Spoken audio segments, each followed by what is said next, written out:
Hello বন্ধুরা, career space YouTube চ্যানেলে আপনাদের সকলকে স্বাগত জানাই। আশা করি আপনারা সবাই ভালো আছেন।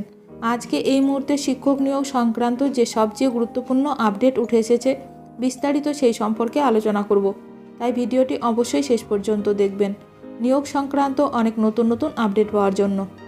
যারা চ্যানেলে নতুন তারা চ্যানেলটিকে সাবস্ক্রাইব করে পাশে থাকা বেল বাটনে প্রেস করে অল নোটিফিকেশানটিকে অন করে রাখবেন, কারণ এমন ধরনের লেটেস্ট আপডেট নিয়ে এই চ্যানেলে সবসময় ভিডিও আপলোড করা হয়ে থাকে।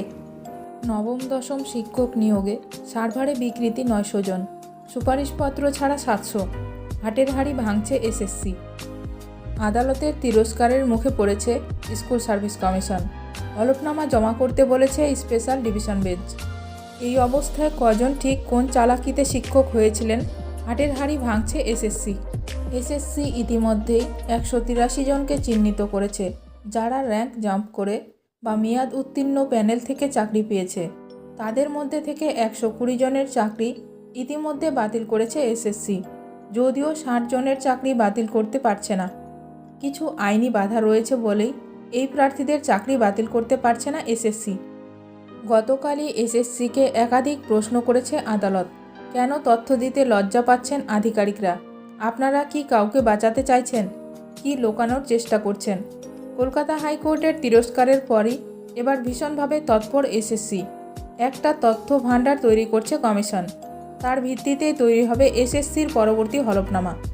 কতজন বেনিয়ম করে চাকরি পেয়েছেন এবং কোন কোন পন্থায় সেই বেনিয়ম, তার বিস্তারিত তথ্য থাকবে সেই হলফনামায়।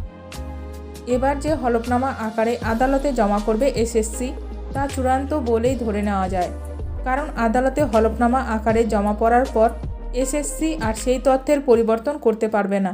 অবৈধ চাকরি প্রাপকদের যে তালিকা তৈরি করছে এসএসসি, নবম দশমের তালিকা। সার্ভারে বিকৃতি করে চাকরি পেয়েছেন 900 জনের বেশি, সুপারিশপত্র ছাড়া চাকরি পেয়েছেন 700 জনের বেশি, তালিকায় না থেকেও চাকরি পেয়েছেন 50 জনের মতো। এখন দেখার বিষয় এই নিয়ে আরও কি গুরুত্বপূর্ণ খবর উঠে আসে। শিক্ষক নিয়োগ সংক্রান্ত বিষয়ে আপনাদের মতামত অবশ্যই কমেন্ট করে জানাবেন।